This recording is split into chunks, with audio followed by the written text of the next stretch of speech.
Hello. Welcome to this episode of The Unconditioned Life.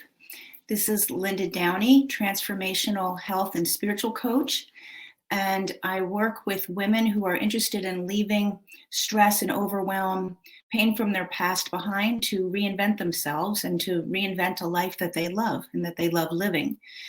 And it takes unconditioning from the past in order to do that. So that's where the name of this podcast comes from. And this is streaming in multiple places. So please say hello. Tell me where you're from, if you're tuning in live or if you're catching the replay later. And I may not see it in the moment because this is streaming in multiple places. So if I don't catch your comment or your hello, I will definitely go back afterwards and make sure that I answer. Okay. So today's conversation is all about the mother wound. And I don't know if you've ever heard that term before, if that's a brand new thing, what your thoughts are about it. But let's talk about it a bit. And you can look to see. So I titled this, "Do you have a mother wound?" And pretty much I'm going to say we all do. Okay. It seems to be just part of the human experience. And this isn't about bashing anybody's mother or anything like that. It's just looking and acknowledging and being willing to step into what it would take to heal some wounding that we all have. So the mother wound, and boys will also have a mother wound, although I primarily work with girls, but boys will have it too because every child is developed and grown within the body of the mother. So that's there is no other connection like that. If a child is grown from a single cell to a full baby within their mother's body, then all of the emotions of the mother, all of the any stress the mother is feeling, any of that is going to be part of that baby's development. And I'm just going to share things about myself as we go through the conversation. But so right away, whether you're a boy or a girl, there's a primal connection because you were grown and developed in your mother's body. And so things that your mother had to deal with during the pregnancy, or just things that she held in her life, and things that all women hold in their life. So there's a collective generational mother wound as well. But those things very much impact the child just because they're grown in the body. And then also because typically in most societal norms, the mother is the one raising the child. So there's a connection, not raising alone usually, but doing most of the immediate nurturing and caring for most of the 24 hours a day time period. So there's that impact, right? So this is not about negating dads and dad's role. Dads are absolutely super, super important. But the mother wound, the mother connection is really primal in a very deep level. And so let me first talk about the generational or the collective wound. And when we say mother wound, we're referring to the connection and the wounding that comes from the mother, but I want you to also think of it this way. It is the mother of all wounds.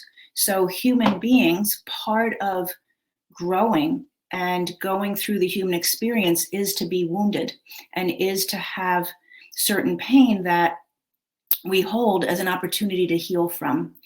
And the mother wound is the mother of all wounds, because a lot of that wounding that we get from that relationship is where we disconnect from ourselves. So I'll explain a little bit more about that, but please say hello if you're coming on and where you're from. I would just love to know who's listening in. Hi, Victoria.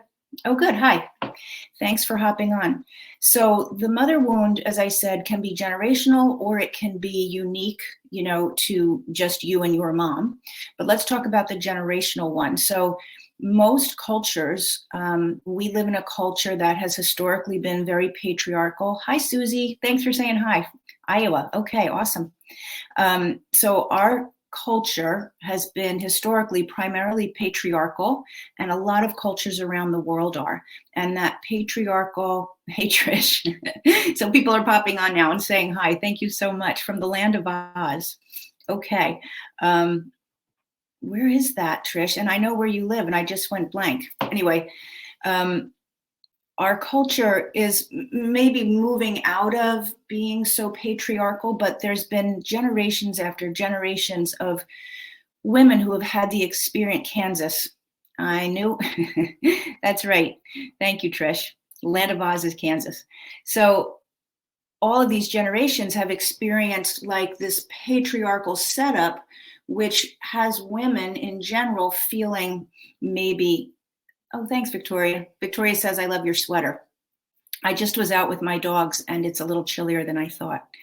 But the patriarchal setup of our culture has women feeling, or has had women feeling, and I think there's a lot of effort to move out of it, but just for a long time, there's some shame. There's a feeling of being diminished and marginalized.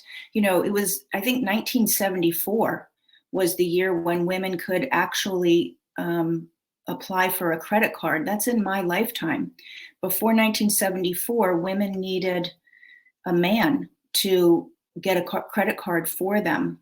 They also needed a man to do bank loans and things like that. So that kind of wounding, like the feeling of being less than, not enough, not worthy, is generational and cultural. And that has been passed down from mother to child because that's in the DNA.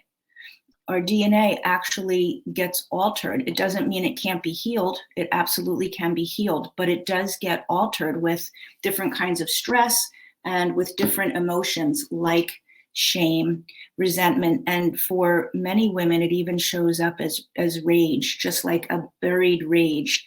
So sometimes people have anger and they don't really understand why they have anger. And looking at the mother wound, this generational mother wound, is a place to look. So again, as you're popping on, I want to just reiterate, I think I said it at the beginning, this is not about blaming anybody, and this is not about feeling guilty for looking at and acknowledging your mother wound. It doesn't say anything negative about your mom.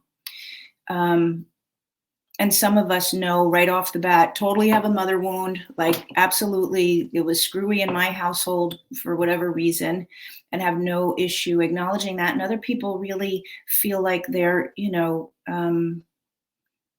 that it's kind of dissing their mom, or like it's saying something against their mom. And that's not what this is about. Okay, so I want to take that off the table for you. And if you feel any guilt about thinking that way, just see if you can let it go and just listen to the conversation. So let me move more to the particular mother-child wounding, separate from that generational wounding. In any given household, any given relationship, you have the woman who gave birth to a child, and then you have any other women who show up and are a force of nurturing and caring for that child. It might be grandmothers, it might be adopted or foster moms, it might be other women in the household. And when there's significant relationships, any of them can produce a mother wound. So it's not only from just the mother, but it's from any female caregiver. And again, because we are grown and developed in the womb of women, children are very, very in tune from birth until at least 7 years old, completely in tune with especially the mother's emotions. So children, even as infants, if you hear people say, oh, they're so little, they don't really understand what's going on, that is not the case. They maybe don't have the language to express, and they don't have the mental capacity to make sense of, but they absolutely, even infants, can tell, they can get the feeling in their body with whatever's going on.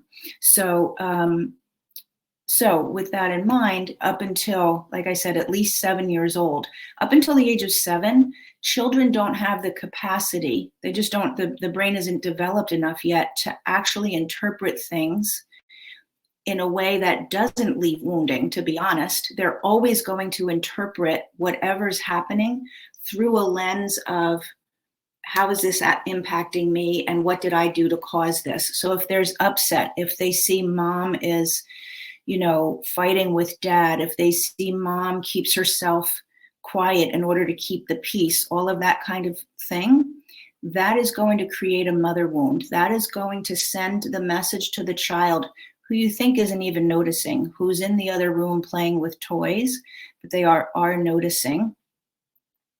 And the child is going to start to understand, especially if the child is a girl. So I'm going to really speak to the women, because as I said, boys do have mother wounding, but once a boy reaches a certain age, he starts to identify with the father more and as being a man more. And he's maybe not going to take on, or probably not going to take on, behaviors that mom did, because he's going to realize that's what women do. But girls are going to be seeing and judging, this is what a woman is supposed to do. And if I'm not doing that, I'm going to feel shame. Or I see my mother feeling shame, and then that automatically becomes the thing that I absorb. So, for example, I'm just trying to think of an easy example. If a baby, like a toddler, is exploring the world, and they one way they do that is put things in their mouth, right? And mom says, don't put that in your mouth. That's not good for you. Take that out of your mouth. Don't put things in your mouth. Now the baby has self-doubt. That 11-month-old or 9-month-old or 15-month-old is doubting themselves, because their natural inclination is to explore and to learn with their senses, including putting things in their mouth. And so now when mom says that, and again, because the mom or a female figure is usually the one most of the time in the nurturing role or in the caregiving role, not like dads will never say it, but the kids are so in tune to mom, and she's also mostly the one who's saying these things. Now the child starts to disconnect from self, because I just got the message from my mother that I'm not supposed to do something that is totally feeling natural to me to do. So that's a very simple, and the point of this is not to let toddlers and children do everything, not at all, but it's to understand what happens so that you can start to look at behaviors and feelings that have really stopped you in your life and start to heal them. That's the point. It's not like we're going to let our kids just go and do anything. We have to correct them. But there are also ways of correcting. So that's the next piece I want to look at, is look at how your mom or the woman who raised you, or the predominantly female caregivers in your life, how they manage the household. So is it a mom, was she very overbearing, controlling, nothing out of place, it goes my way or the highway, it needs to be what I'm saying, like a very dominating, controlling parenting style, right? That's going to produce certain kinds of wounding. That's going to produce girls who decide they have to hyperly control. That's what she does. And also doubt themselves. Another parenting style could be a mom who's always saying, shh, your father's tired. Don't bother him. Shh, just go and be quiet. Because I said so. You're not, just go and be quiet. When you're older, when you grow up, then you can do it differently. Things like that. So there's a lot of shame there. Like, what you have to say is not important. Keep your mouth shut.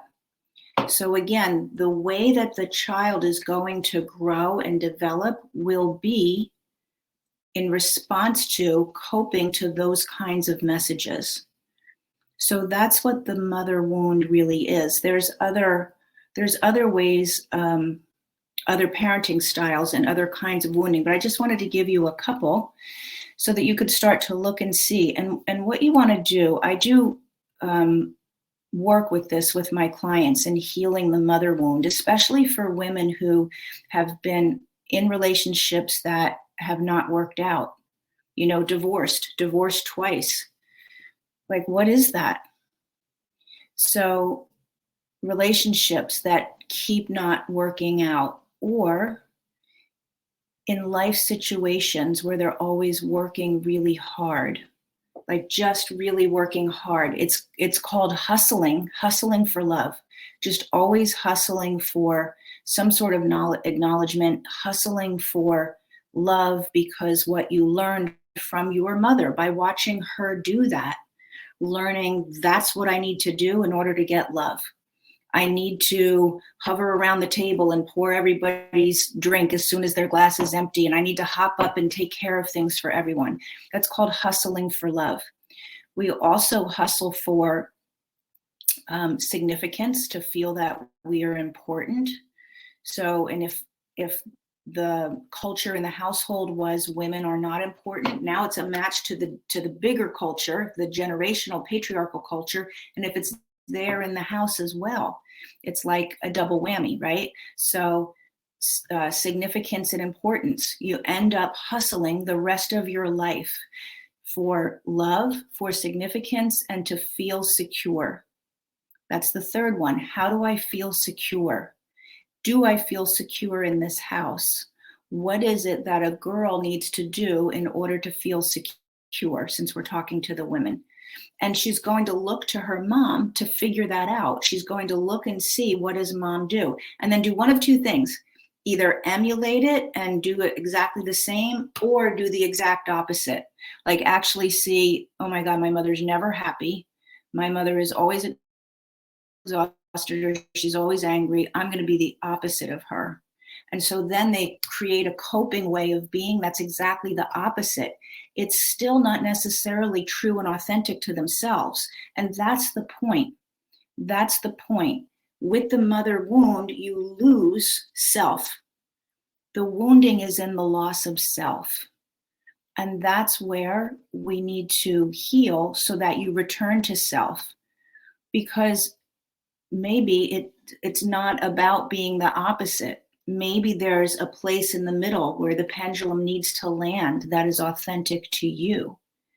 But if you're automatically like in response, like just responding, reacting as a result of the way you learn to cope, you don't even have an opportunity to get that pendulum to land. So,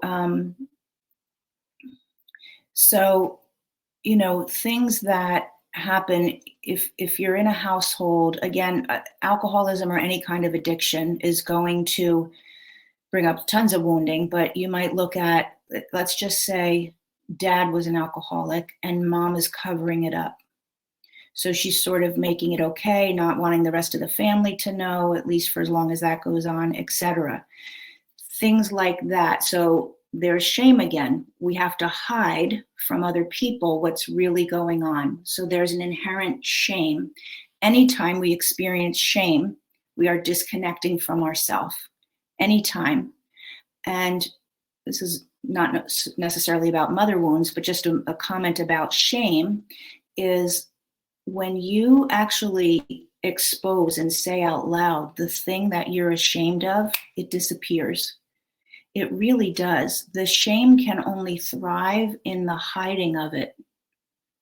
So when you're like with a girlfriend and you finally say the thing that's been on your mind that you're so afraid everybody will find out, and you finally speak it out loud to someone, or to your therapist, or to your husband, or to wherever, the thing that you have spent so much time and energy hiding, all of a sudden it's like out in the open, and the shame can't live anymore. It starts to be easier and easier to talk about.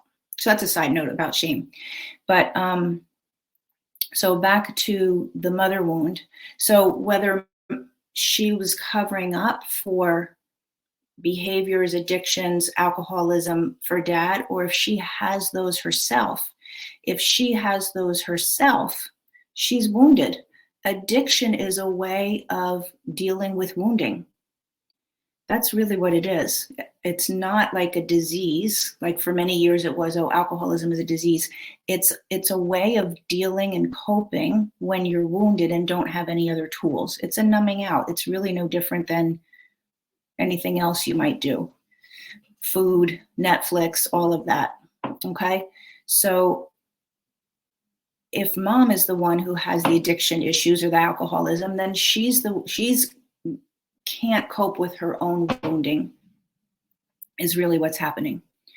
So when we go to heal the wounding, there's some things that, there's steps that we go through, but there's first acknowledging. And like I said, it's not about, I've definitely have had clients who will say, oh yeah, blah, blah, blah with my mom, and then go, but I don't want to speak bad about my mom. This isn't about speaking bad about anybody. It's about recognizing and understanding and stopping the pattern. And so when we heal stuff, some of the ways that I try to bring healing to my clients is a spiritual way, right? I said at the beginning, I'm a transformation coach and a spiritual coach. And when you heal through the spirit and you use the energy field that we're all connected to, we are actually connected to each other through an energy field. And your connection to your mom is very strong, even if she's passed, not passed. But when you start to heal yourself, you can actually heal her, which is wild. It's really wild. And if you've not spent any time and really don't understand like the connection, the energetic field and all of that, that's going to sound really odd because we're individual beings. How can my own healing heal my mother? But if you have any sort of experience or background or have read anything or watched podcasts about the energy field, about our spirituality and how we're connected, you will start to understand that healing ourselves does heal the other people in our families, even if you don't talk to them. You can heal yourself using energy, using healing codes is one tool that I use with my clients, and some others, but you can absolutely send healing. And here's the thing, it's amazing. I've had clients who are like, yeah, I haven't talked, let's just say they're a mom and there's been wounding between them and their children, a daughter, and they haven't talked to their daughter, or the daughter haven't seen them in years or whatever it is. And they start to work on their own healing. And all of a sudden they get a text or a phone call or something from the daughter that they haven't heard from in 2 years. I'm not lying. It happens. It happens because that energy field and that wounding that is pervasive and connects us, when one heals, you can actually heal more. You can heal many. And that's why, when we look at the generational wounding that I spoke about, doing the work not only changes your life, it changes the world that we live in. Because if each person worked on their own healing and each person raised their energetic frequency and each person changed their consciousness, collectively, we would all impact a ripple out of other people. So, wherever you're at, you might be very interested in that. You might just be like, what do I need to do to live my life? And I totally get that. But it's just something to think about. And it is amazing when you start to see that unfold. So mother wound is just one type of wounding. You may have seen around and about that I've been posting for the past week or so. I'm doing a workshop tomorrow on 5 different levels of healing. So if you can't come live, by registering, you'll still get the recording. You just won't be there live to ask questions and all of that and have the interaction. But if you're interested in how do I heal, like what do I need to do, come to the workshop, because I'm going to go into those 5 different levels and give you some tools, and we'll do some interaction about it. Okay? So thank you so much for popping in. I would love to know your thoughts of the mother wound and what you see. My last thought before I head out is think of your mother, whether she's still alive or not, or whoever raised you as your maternal figure, and think of that person as the young girl that she was. What was the household that she grew up in? What was her family like?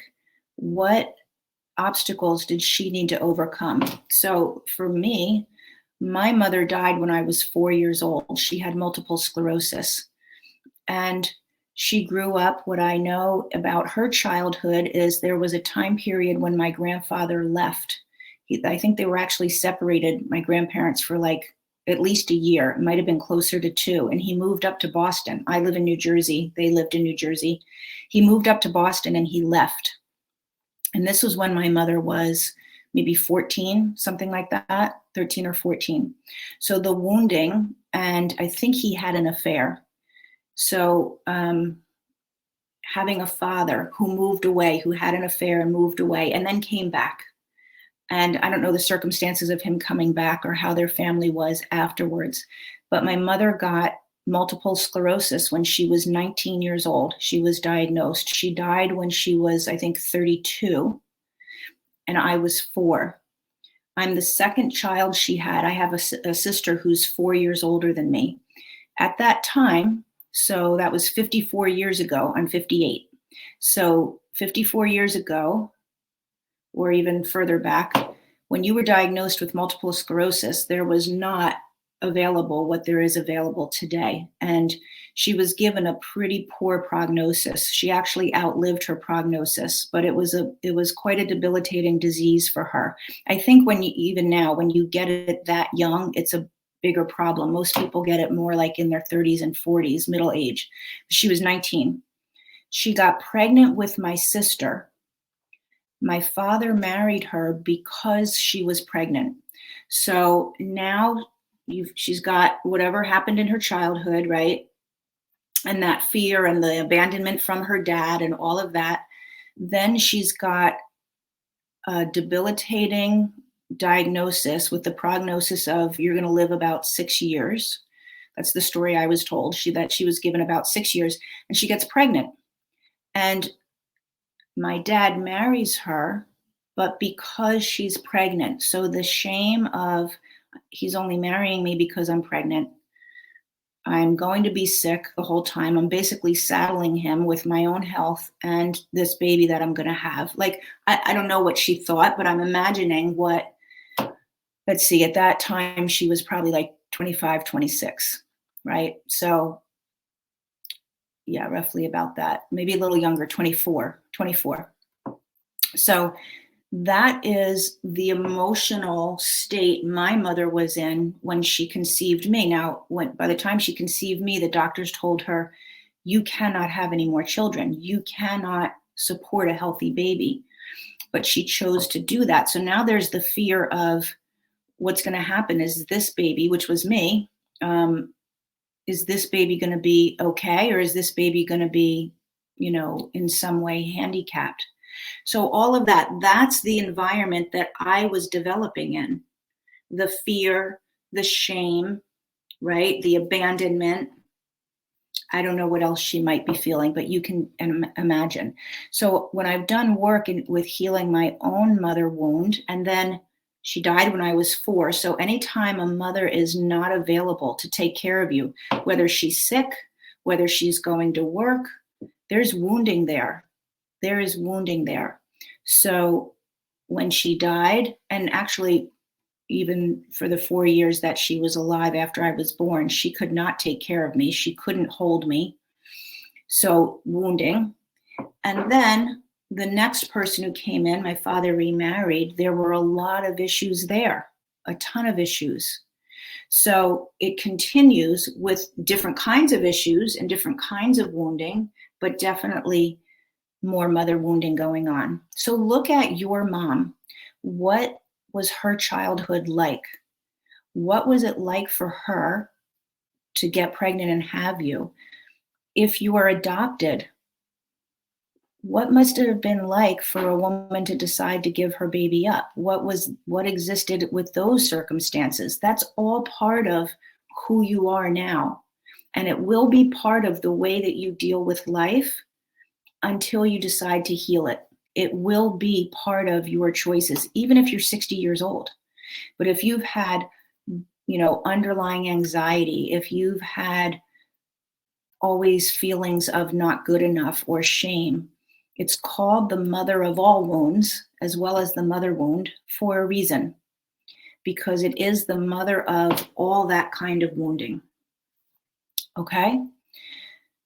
All right, so I started to say goodbye and then I got back into it. So I'm going to say goodbye again. Thank you for listening to this episode. And if you have any questions, you know what I'm going to do? I'm just going to give you the link right now to the workshop because some of you may have heard about it, but if you haven't, here it is.